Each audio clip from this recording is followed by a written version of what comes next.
Good afternoon. In just a few moments, we'll begin the third session of the Conservation Center for Art and Historic Artifacts webinar series, Volunteer Here, Returning to Collections Care. I'm going to stall just a brief moment to allow all of the participants to arrive comfortably in this virtual space. In the meanwhile, thank you for joining us. If this is the first time you're logging into an educational program presented by the Conservation Center for Art and Historic Artifacts. Thank you also to those participants who have been sticking with us for workshops and discussions virtually. We really do hope that very soon we'll see you in person. I am Stephanie Bailey. I'm the Education Program Manager and Preservation Consultant at the Conservation Center for Art and Historic Artifacts. And this session is being recorded. It will be shared with you via email in about a day or two, along with a resource sheet from our speaker. Today's session is the third of 4 in the Volunteer Here series. And you will notice as we move along that now the focus is shifting a bit from general considerations for staff and supervisors of volunteers and volunteers to content that focuses on collections work in small institutions, to preservation specific guidance in hands-on activities that are going to be part of your assigned tasks during what we're all referring to as the new normal. This session is a Zoom webinar, and in this format, you are welcome to send a message in the chat box to the speaker. I just want to let you know, though, that the questions and the comments put into the chat box are going to be addressed at the end of the presentation. That being said, though, my colleague Alana Schaefer is here with us in this Zoom space, and she is keeping an eye out on the chat box for any troubleshooting questions that are there. If you're having any technical difficulties, you can choose CCAHA from that pull-down menu in the chat box. Put a message in there, and that message will go directly to Alana, and she can help you out. So I can see on my screen, my captioning is already activated. And if you haven't done so already, and you would like captioning on your screen to appear, put your cursor over the footer and select the button that's labeled CC, and you can get those captions going for you. Thank you to the funders who make the Volunteer Here webinar series possible. These programs of the Conservation Center for Art and Historic Artifacts are funded with generous support from the National Endowment for the Humanities, the William Penn Foundation, and Independence Foundation. And now it is my pleasure to introduce my colleague, Diani Feiga, who is Director of Preservation Services at the Conservation Center for Art and Historic Artifacts. Diani works with collecting organizations to conduct needs assessments and risk assessments, assist in disaster planning, and help develop policy and planning documents. She also develops and presents educational programs on preservation and conservation concerns. Today, Diani is presenting, I am once again asking you not to touch the objects, and here's why. Diani? Great, thank you, Stephanie. I am going to go ahead and turn off my camera while I'm presenting. I will turn it back on again when it comes to questions in the end, and we will go from there. So one sec. Okay, so as Stephanie mentioned, my name is Diani. My pronouns are she and her, and I am the Director of Preservation Services at the Conservation Center for Art and Historic Artifacts. Before I begin, I do want to take a quick opportunity to acknowledge that many of us are joining from different locations that have been home to many different Native ancestors. In the history of this continent, there have been many nations that have crossed over these sacred lands, and we acknowledge and respect all of those who came before.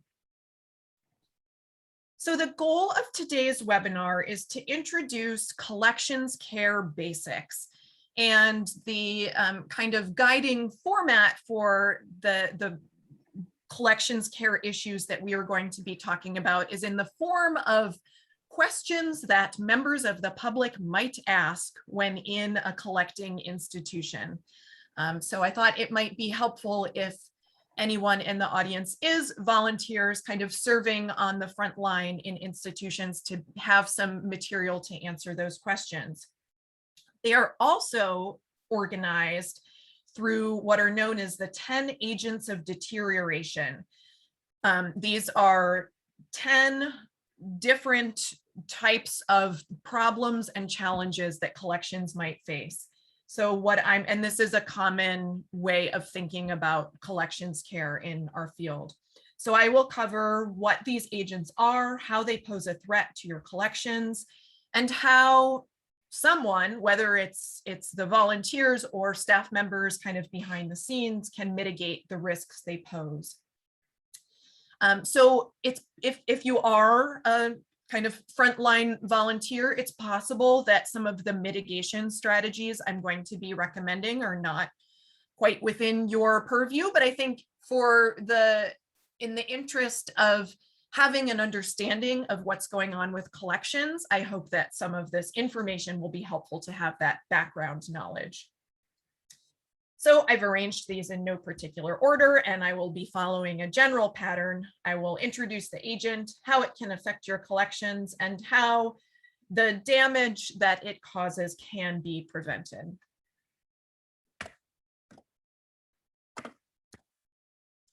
So first, let's talk about the agents of deterioration that affect the environment. Appropriate environmental controls are fundamental for ensuring the long-term preservation of collections materials. A stable environment slows down the deterioration process and is a critical strategy that can continually help the preservation of collections materials. So our first agent is temperature, more specifically, incorrect temperature. As we are all hopefully aware, temperature is a measure of how hot or cold something is. Damage to collections can occur if temperature is incorrect, if it's too high, too low, or fluctuating drastically. If the temperature at your institution is too high, it can cause rapid decay. It actually speeds up the chemical processes that are already occurring and therefore shortening the lifespan of collections. Acidic paper can become brown and brittle. Acetate film shrinks and cracks. Magnetic media, including VHS tapes, audio cassettes, and floppy disks, can become deformed and unplayable. There are also some materials that, when exposed to high temperatures, deform, weaken, or even melt, such as CDs and some adhesives. On the other hand, low temperatures are not always an issue. Low temperature storage is ideal for certain materials, including film and photographs. However, there are some materials, such as oil and acrylic paintings, that can become brittle and fragile in colder temperatures. Our next agent is relative humidity, which is closely related to temperature. And because they are so related, I'm going to talk about some of the hazards they both pose prior to discussing how to mitigate some of the issues. So relative humidity is a measure of humidity, the amount of moisture in the air expressed as a percentage of the maximum moisture air can hold at a given temperature.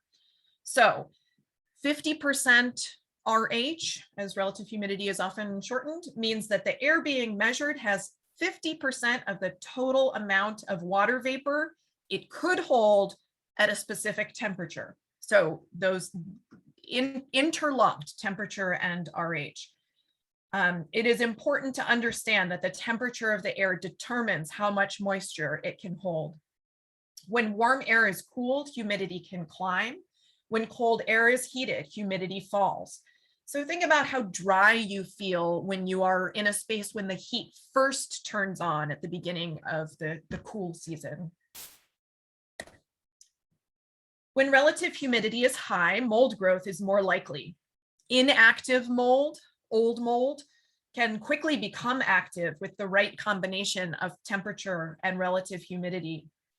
Mold growth is also more likely as RH rises above about 65% and can also lead to increased insect activity. High relative humidity, like temperature, can also speed up chemical reactions in certain materials, especially if those reactions require water. Paper and parchment will cockle at high levels, and veneers on woods can buckle, while watercolors on paper can even bleed. Adhesives can also become soft and sticky in high relative humidity. On the other hand, if humidity is too low, it can cause a variety of problems there as well. Shrinkage, stiffening, cracking, and flaking of photographic emulsions is possible, along with shrinkage, cracking, and warping of wood or ivory objects. Papers and adhesives can become dried out. Papers that are chemically unstable, like acidic papers, can gradually disintegrate and discolor with prolonged exposure to low relative humidity. So as I mentioned briefly, for both temperature and relative humidity, fluctuations are hazardous to material. The risks of too high and too low are always present, but constant changes can create even more cause for concern. A big part of this reason is because changes in temperature and relative humidity can cause changes in the moisture content of organic materials such as wood, paper, leather, photographs, negatives, and glue. As the moisture content adjusts to the environment, the materials then expand and contract. These actions cause internal stress caused by the expansion and contraction of the material. When the changes are too great, deterioration occurs. It can be relatively imperceptible changes that go unnoticed for quite some time, like cracking paint layers, or sudden damage, like cracking wood. Materials, particularly at high risk due to fluctuations, are laminate and composite materials. So materials, mixed media materials, basically, which includes photographs, magnetic media, veneered furniture, and paintings. Another thing to keep in mind with fluctuation is what occurs when there are multiple fluctuations. These can cause repetitive stress, leading to fatigue cracking. So I've mentioned too high and too low, but what exactly is just right? Well, new research indicates that some flexibility in ranges of temperature and humidity levels over time may be safe for some materials as long as they are not extended periods of extreme conditions and there is careful environmental monitoring and data in place. The interim guidelines for environmental requirements for loans developed by the American Institute for Conservation are between about 59 and 77 degrees Fahrenheit for temperature and relative humidity of about 45 to 55%. So these are kind of the ideal middle ranges for collections. Now, mitigating issues with both humidity and temperature. There are some really simple, easy ones, and there are some that are very hard. First, you should be aware of your environment. It's hard to know if there's an issue if you aren't aware of what's going on. If you have the capability, your organization should set up an environmental monitoring program.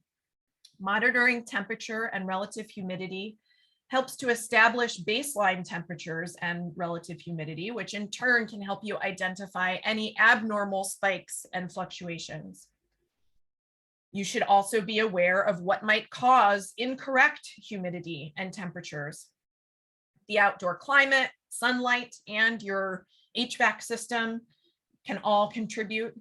And knowing how these affect your institution and ways you can control them is key. If you're in a historic house or an institution that cannot feasibly install an extensive HVAC system, providing a stable environment can, on the surface, be quite difficult.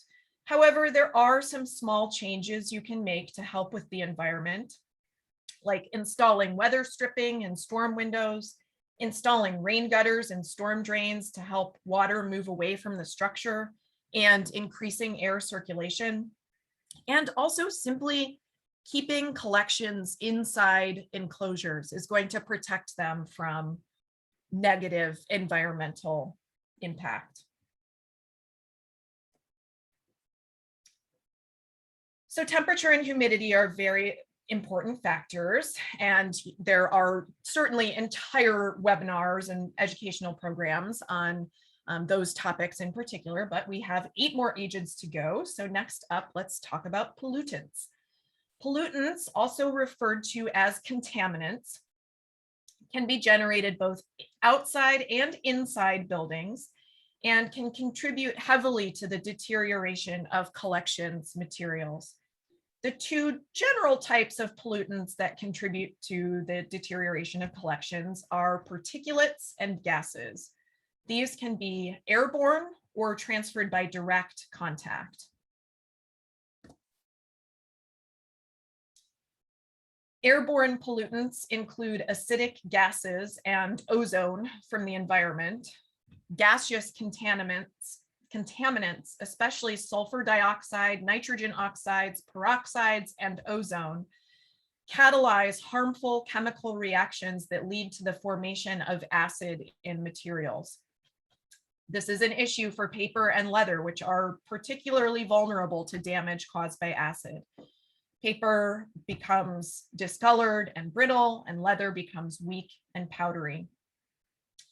Particulates include soot, dirt, and dust.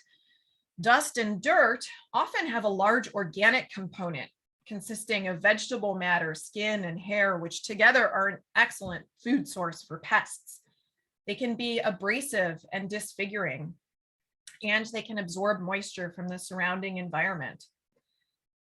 Pollutants more commonly deposited via direct contact with artifacts, that is touching, include oils and salts from skin transferred during handling.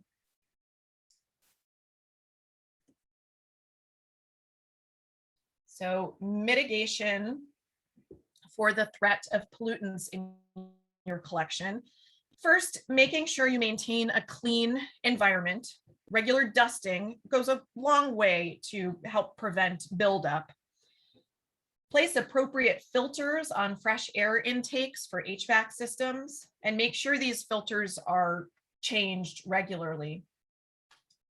Ensure that windows are not opened in areas with collections. This is perhaps most important if collections are in an urban area, but even so, if that is not the case. So repair broken glass, dried putty and caulking in windows and doors to eliminate cracks. These open windows or broken glass are all paths through which outside contaminants can make their way into your collection space. Weather stripping can help here too. Confine smoking and eating to specific areas, specifically areas that do not contain collections. Smoking should probably be prohibited inside most of our buildings, but it is likely you will have spaces where food may be consumed. So preferably these should be vented separately. Paint or cover concrete floors to prevent abrasive dust from settling on artifacts. And use recommended construction and mounting materials for exhibit. Use recommended housing supplies. Boxes without lids and materials that are out in the open are just waiting to collect dust. So display materials inside vitrines and make sure collections and storage are not just out on sitting on the shelf, but in a box with lids. If you do have open shelving, use dust covers for that. Light is another very common cause of damage to collections. Many materials are particularly sensitive to light: paper, cloth, leather, photographs, and certain media, including inks, colorants, dyes, and many other materials used to create collections objects. All light is damaging, and the damage is cumulative over time. It only gets worse, and it's unfortunately irreversible. When we think of light damage, we often first think of fading, but fading is only the most recognizable form of damage. Aside from fading, there may be damage to the physical and chemical structure of materials. Visible light and ultraviolet radiation provide energy to fuel the chemical reactions that lead to deterioration, again, just as high temperatures and high relative humidities. And while UV is blamed for most of this damage, just plain visible light is also problematic. Intensity and long exposure times can lead to fading or changing colors in dyes and colorants. Ultraviolet radiation will lead to weakening, bleaching, and yellowing of paper and other organic materials. All of these changes can diminish readability, affect the aesthetic appreciation of items, potentially on display, and even impact access to the information contained therein. Even if you take a faded photograph down and store it in the dark, it will not return to its original appearance and will continue to fade when taken out again and exposed to light. Because this damage is cumulative and irreversible, it's important to understand how to protect materials in the first place. Ideally, light levels should be monitored in order to make sure they are appropriate for collections, particularly in exhibit spaces. Similar to temperature and relative humidity, there are recommended levels for light when it comes to collections. They're up here on the slide, and you will be sent a copy of this presentation afterwards. You don't have to scramble to jot it down.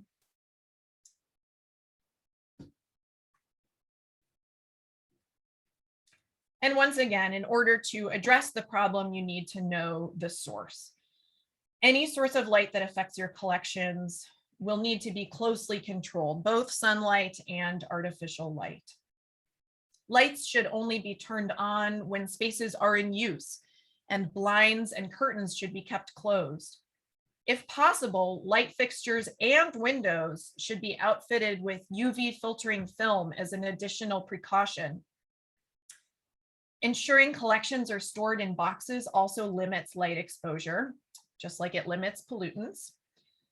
And finally, never leave an artifact on permanent exhibition unless it is considered expendable. That is, an artifact that is vulnerable to light damage.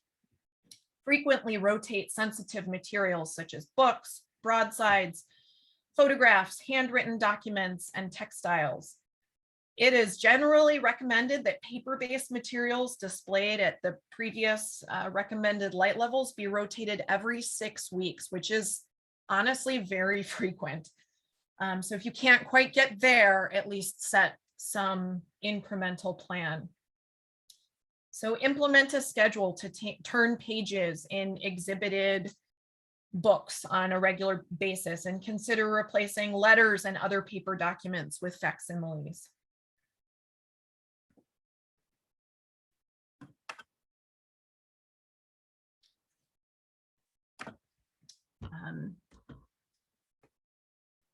Okay, so pests, next agent is pests. And this includes insects, rodents, and also we're going to revisit mold. We already talked about mold a bit when talking about relative humidity and temperature, but because it is actually a living being, I want to mention it here too. Mold outbreaks can seriously damage collections and are also a health hazard to humans. Active mold can alter, weaken, and stain paper, cloth, and leather.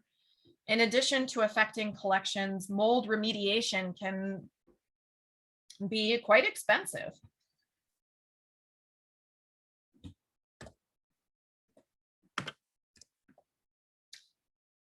When it comes to insects, many of them are attracted to the adhesives and starches found in paper collections and other organic materials in non-paper-based collections. Cellulose, such as paper and cardboard, and proteins, such as parchment and leather, are attractive to some pests. In addition to damage caused by actually eating the collections, damage can result from tunneling, nesting, and bodily secretions. Rodents, commonly rats and mice, use paper to make their nests, so might, shred up your collections. And their fecal matter and urine are also especially damaging to collections and a health risk to humans.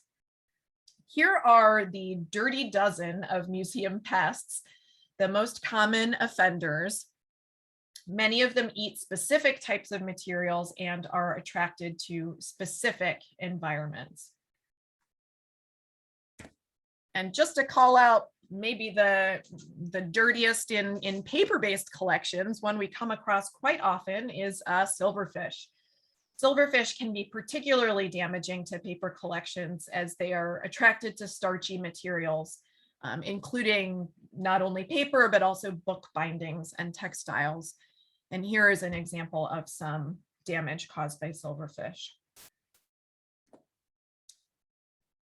So preventing pests, rodents, and insects can be accomplished by implementing an integrated pest management program. IPM is a means of dealing with living pests using non-chemical methods. It focuses on preventing future pest infestations as well as managing infestations that may already be present through means such as controlling the climate, food sources, and building entry points. So it's meant to be a very proactive rather than reactive look at handling pests and potential pests in your environment. And again, lots more resources out there. I will send out in the resource sheet that Stephanie mentioned, I'll send out links to more information on all of these agents. When it comes to mold, we've already covered how to prevent it in terms of relative humidity and temperature. However, preventing mold is more than just regulating your environment. You should be careful to inspect all collections before they enter your collection storage space. Any material with mold, whether active or inactive, and any pest activity that has any chance of being somewhat recent should be separated from your collections until they can be addressed. Next agent is theft and vandalism. Loss of collections to theft or vandalism can be potentially devastating. Theft, of course, is the opportunistic, willful, or premeditated illegal removal of an asset. Some thefts are premeditated, while others are simply crimes of opportunity. Small objects that are not affixed down, pocketed while someone is on tour of a museum space. Damage caused by theft is the complete loss of the materials if they're not recovered. And if they are recovered, there's always the chance that it has some damage inflicted upon it. Some thefts might also go unnoticed, especially if the item is not part of a high-profile collection or regularly accessed. Thefts from, for example, archival collections may go unnoticed until they're brought to the repository's attention, whether by dealers who see the materials up for auction or when a criminal confesses to stealing materials. And it's really important to remember that, unfortunately, theft is not just an external threat. There is always the risk of internal theft by staff, contractors, or trusted volunteers. Vandalism is the willful or premeditated inflicting of damage to an asset, which may include destruction or disfigurement. Few acts of vandalism turn out to be premeditated. Most are opportunistic and carried out by visitors. So security is an important and necessary part of any cultural institution's risk management program to adequately protect its collections. Having secure storage, protection of materials while in use, secure exhibition spaces, and procedures for security is key. General security is important, including alarm systems and security guards when feasible. You should have policies and procedures in place, including opening and closing procedures, procedures for documenting thefts from collections, and handling and use policies. Security cameras are also a good mode of detection when possible. Ensure you have good lighting to expose activity at night outside of your organization. And clearing away large shrubs can also limit the hiding places of potential nighttime lingerers. Creating barriers, either physical or psychological, between collections and visitors can help deter theft. On a large scale, collection storage should not be open to the public. Storage should be secure, behind locked doors with key control. And when materials are on display, barriers can include vitrines or other protective coverings and stanchions. And you should be sure to have policies in place for if and when researchers are using collections. Typical procedures include requiring researchers to register, check their coats and bags, complete call slips for materials, etc.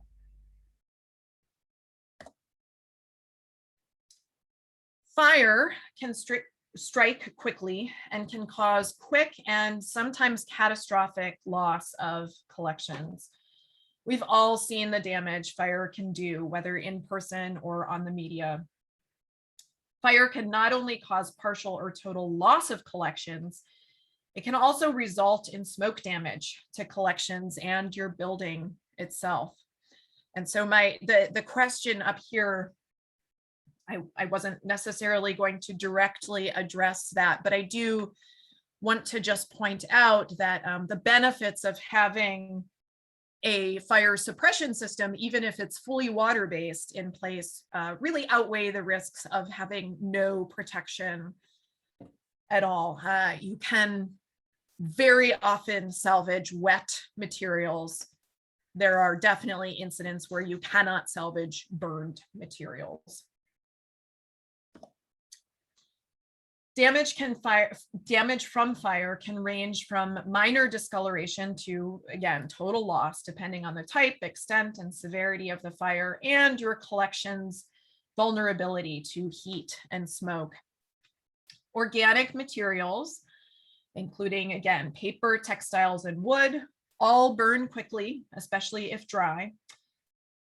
Other materials in your collections that might be stone, glass, metal, and ceramic might not ignite, but could still experience damage through melting, warping, discoloration, embrittlement, cracking, and shattering.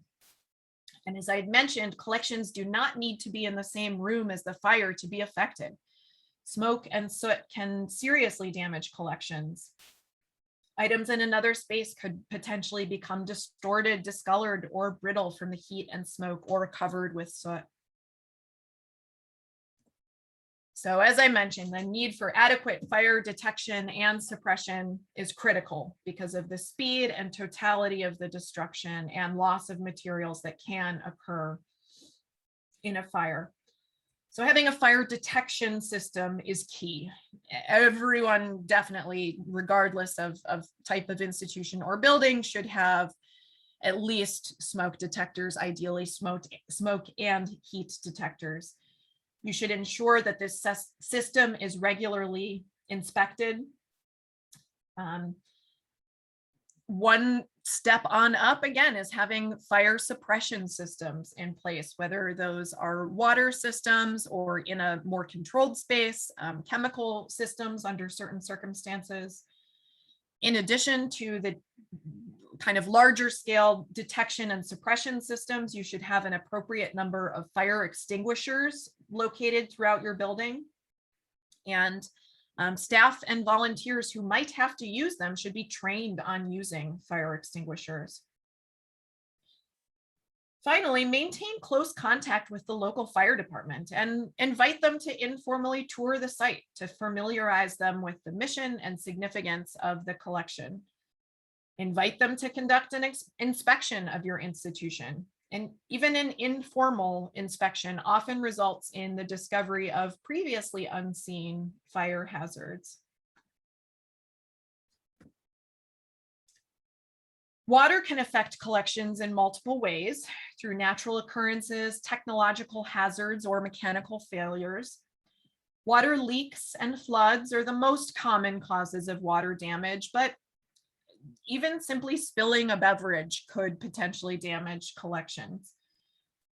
And as many of us are, I'm sure, very familiar, collections are often stored in areas that are particularly vulnerable to water damage through floods or leaks, that is, basements and attics.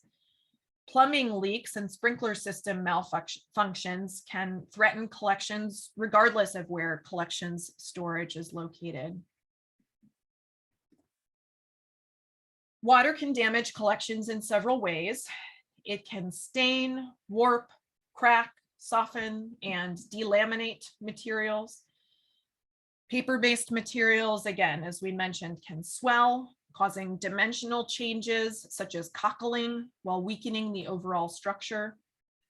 Tide lines can also result, as on the screen. Here you see dirt and acidic degradation materials that have been pushed by the water and are gathering along the lines. So that discoloration is actually the mark of the puddle, but it's not the stain of the water, it's the acids accumulating along the edges of that puddle. Dyes and inks can also run when wet, potentially transferring to nearby materials. And once again, the presence of water promotes mold growth, not only in collections, but in the overall physical space. If materials and storage spaces are not dried properly after a water incident, they can harbor mold and mildew. So to address issues caused by water, there are certain measures you can take, especially if you are aware of where in the building you are at risk for water infiltration. Keeping collections up off of the floor, 4 to 6 inches to be exact, and inside boxes and enclosures is an additional barrier against possible leaks and floods. Ideally, to the extent possible, collections should not be stored in those areas that are most vulnerable to water infiltration, such as basements or near water pipes. Conducting preventive maintenance on your building can help mitigate the risk of leaks. That is, regularly inspecting the roof and plumbing can alert you to issues before they become an emergency. You should also make sure you have emergency supplies on hand in case there's a water-related emergency, such as a pail, mop, flashlights, fans, and plastic sheeting. And most importantly, be aware of the weather. If you are in an area that is prone to flooding, you should know when your collections are at risk and how to respond. Okay, so we just have 2 more agents. This one is physical force. Physical forces can be fast and catastrophic, or slower acting with minor but repeated opportunity for damage. Those fast and catastrophic physical forces can be natural, like an earthquake, or the result of human error, like dropping or bumping into an object. Slower forces can include actually improper handling, or even vibrations from nearby construction and other sources. If materials are not properly supported, they may sag, become misshapen, or shift.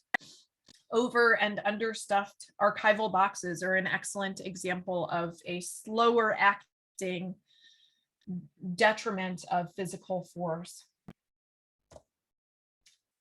Overall, the physical forces can be divided into 5 categories.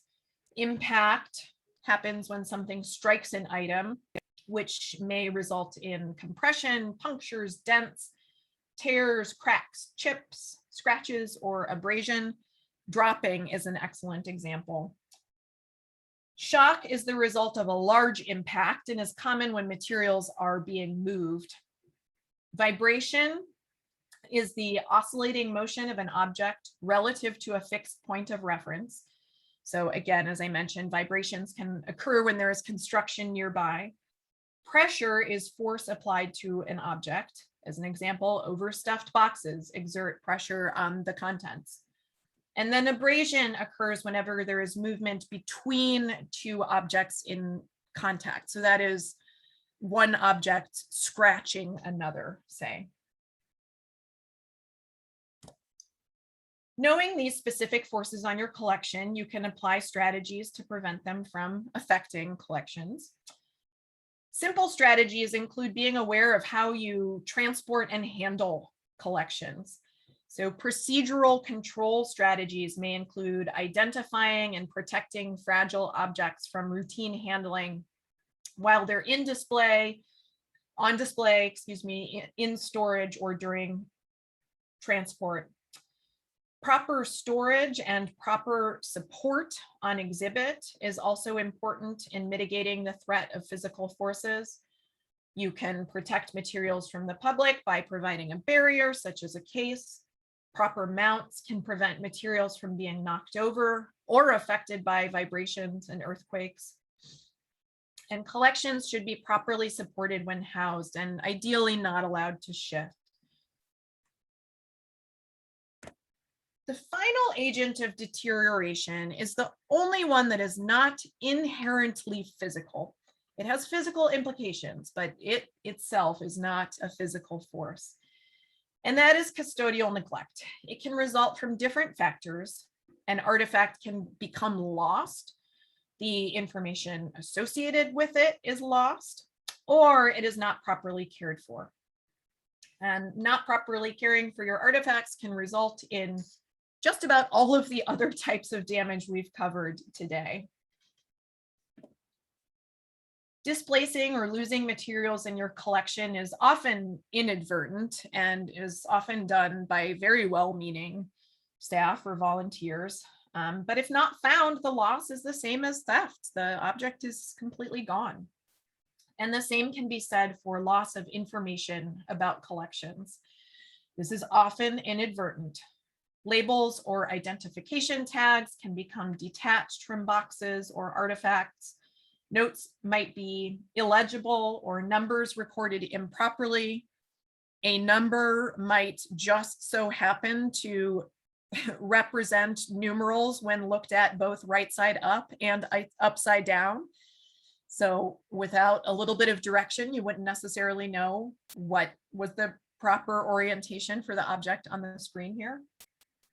The dissociation might not result in complete loss, but loss of data and the ability to retrieve materials can be significant. It can also lose the ability to give materials value through context and meaning. So preventing custodial neglect starts with being aware of your collections and needs. By making an effort to care for your collections to any extent, really, you're already on the way to avoiding custodial neglect. So ensure that collections care practices are current and regularly reviewed. When it comes to losing collections through displacement, it's important that staff are aware of the collections they work with, as well as their actions. Having policies and procedures for working with and tracking collections is key, and making sure they're followed will help protect against potential loss of materials as well as information. So make sure identifying labels and tags and records are clearly marked. record data about collections in clear and concise manners and make sure all information is associated. Documenting everything is also very helpful. Of course, human error is sometimes unavoidable, but when it comes to your collections, you should be as careful as possible. And with that, I will turn it over to questions. I saw that some chats came through while I was already speaking, so give me just a sec to go back and look at those. Let's see. Okay, so there were a few questions in the beginning about adding humidity to a space during the winter. So, I mean, of course, the big kind of full-scale best practice method would be to have your HVAC system overhauled and introduce direct humidity provisions and controls. That's going to be out of reach for many organizations, and one of the questions is from a historic house, so maybe not even feasible given the structure of your buildings. So let's see. Oh, I think actually I misread the second question. I think I thought they were similar questions. So, okay, so the first question is, what can you do to add humidity in the wintertime? You know, presumably when heating systems are on, it becomes warm and dry in a space. So it's tough because yes, it would be okay in kind of limited doses to introduce a little bit of water to a space if you felt like it was going to be able to distribute throughout a room and really make a difference. The thing is, it kind of doesn't often. I wouldn't recommend going so far as to purchase like one of those home humidifiers that's shooting steam out. So I think really if you can't adjust the systems, if there's not a way to kind of introduce humidity into the mechanicals, my top recommendation is just, if there are things in your collection that are particularly vulnerable to really dry conditions, and you know that you have really dry conditions, prioritize those for storage inside containers. There is a ton of research that has been done about the buffering capacity of containers. And it's often looked at in terms of a barrier against too high relative humidity, but it goes both ways. It's also can be a barrier against too low relative humidity. If your objects are inside a acid-free cardboard or acid-free cardstock enclosure, it is going to take longer for those very, very bone dry conditions to reach the object within than if it were just sitting out on the shelf uncovered. So I guess that is, if there's nothing that you can do in the systems to introduce humidity, that would be my recommendation. I'm sorry, it's not more of a magic fix. And then the second question that I see is, in our historic house, we've put out humidity containers that have a material in them to draw water, and then we empty the water. Are those okay? Yes, as long as you're consistent about emptying the water. Absolutely. Yeah. I mean, the problem with those, the reason that sometimes in certain circumstances I advise against that type of humidity reducer is because it doesn't become consistent practice, or it becomes cumbersome to always empty those and to stay on top of it, or they fill up too quickly and you might as well just turn your back on it and you'd have to empty it again. But if you are able to kind of stay on top of it and get a system in place, that's totally fine. Yeah. So, okay, just scrolling down. LEDs are touted as better because of less UV emissions. Is that correct? Yes, that is correct. LEDs are better, quote unquote, for a lot of reasons. I mean, all kind of preservation reasons.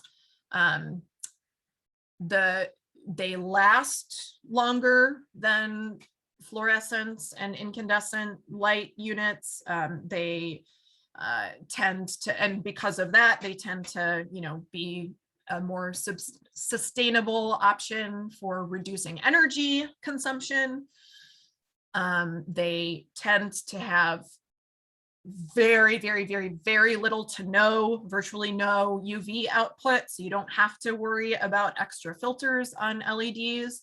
The only drawback to LEDs is the cost and sometimes the feasibility of installing them in given light fixtures. So they do tend to be more expensive than other options, particularly just kind of standard fluorescence, but they last a lot longer. So it's kind of an investment question.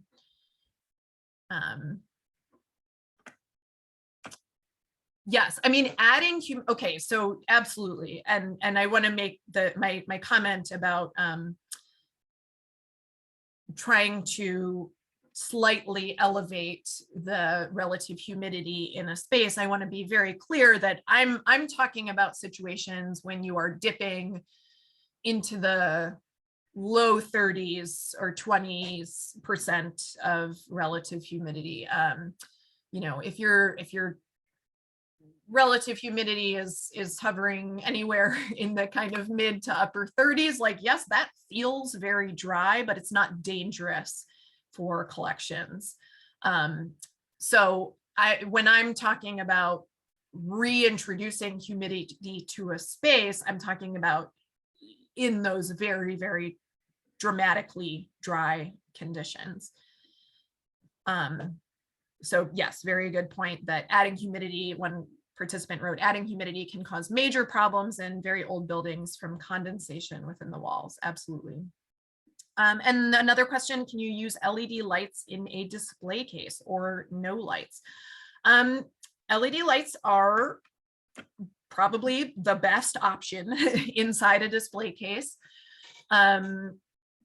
Again, all of my same kind of cautionary tales there about make sure that you know exactly what what the visible light readout is. So either purchase or borrow a light monitor to take those measurements and be aware and conscientious about kind of how you are placing objects in the case so that either they're all getting basically the same angle of light, basically so that certain sensitive objects are not being more directly exposed to light than others.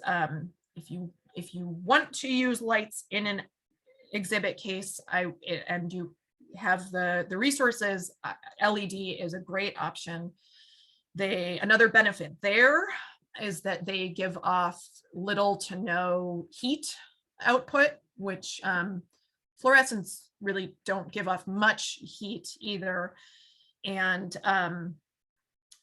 but incandescent lights do tend to.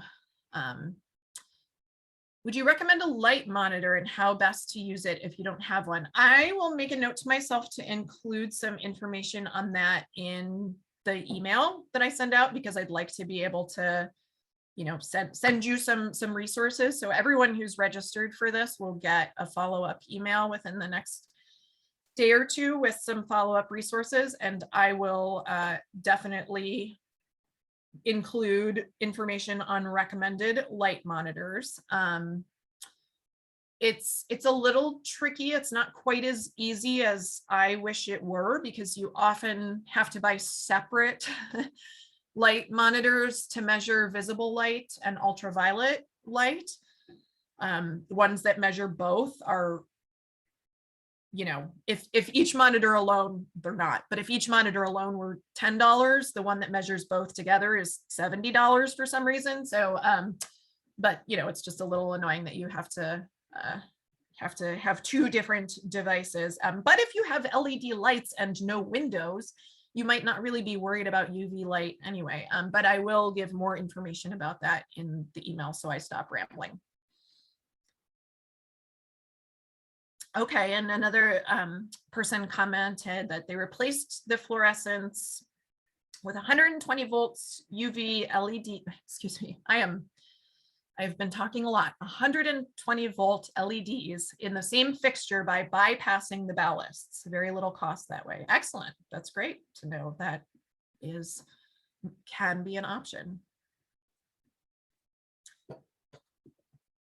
All right, so you know, can definitely take another question or two if you have them. As I mentioned, as Stephanie mentioned, and I mentioned a few times.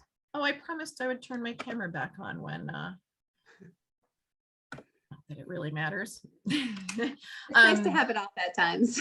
Right.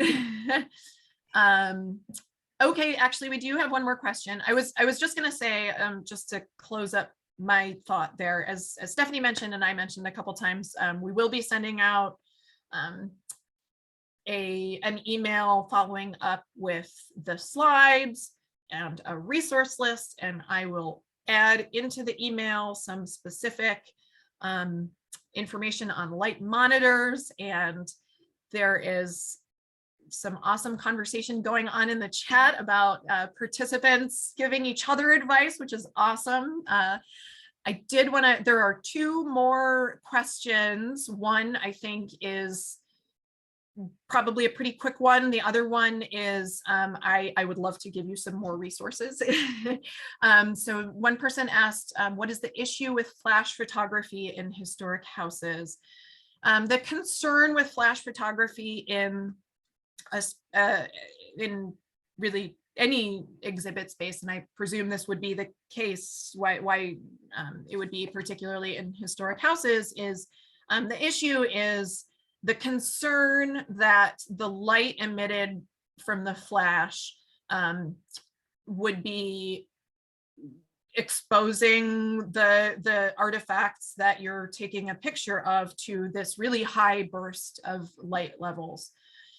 So that's why many organizations made a decision to not allow flash photography. It's tricky in to give a concise answer to that, because my like first really honest answer is a handful of flash photographs is not gonna do damage. I mean, that it's like less than a second. Yes, it is a high level of exposure, but really it's ongoing persistent light exposure over time that is going to cause damage. However, that is a slippery slope situation, because if there is an object or a room that is like really, really popular to take flash photos of, those less than a second bursts are going to build up over time. So I think that many organizations just kind of made the decision that it's better to just draw the line and say no flash photos. So someone asked for a cheap and dirty way to check for light problems. I have some information and resources that I will send in the follow-up email as well on that. I'm taking notes. And then finally, I can answer the gloves question relatively quickly. Old documents, so assuming you're specifically talking about paper-based materials, paper, we do not recommend wearing gloves when dealing with paper.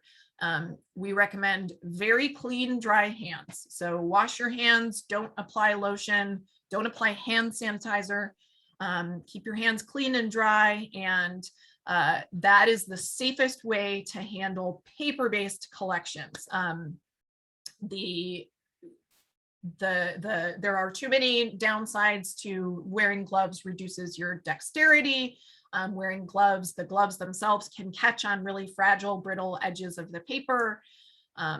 So that's for, you mentioned documents. So documents, clean bare hands. Photographs, on the other hand, and certain objects, particularly metal objects, always wear gloves, because the oils and salts, even in clean, dry fingers, can do damage to those.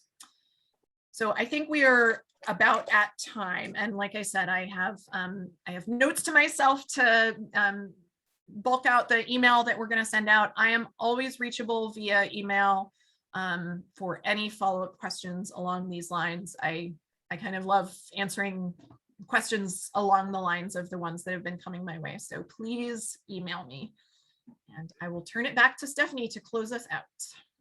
Thanks, Deani. Thanks for giving us that context to all of those preservation standards that guide the work that volunteers are doing and getting ready to do with collections. Next week, we are going to wrap up this series with a webinar called "And When You Can Handle the Artifacts." Ronald, this one might be for you.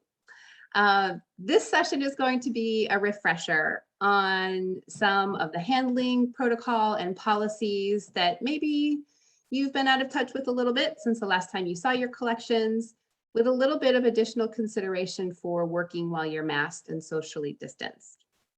Before I say goodbye, I would like to share a quick plug, however, for another Conservation Center webinar this week, and it's called Finding Your Promotional Voice, Instagram for Collecting Institutions.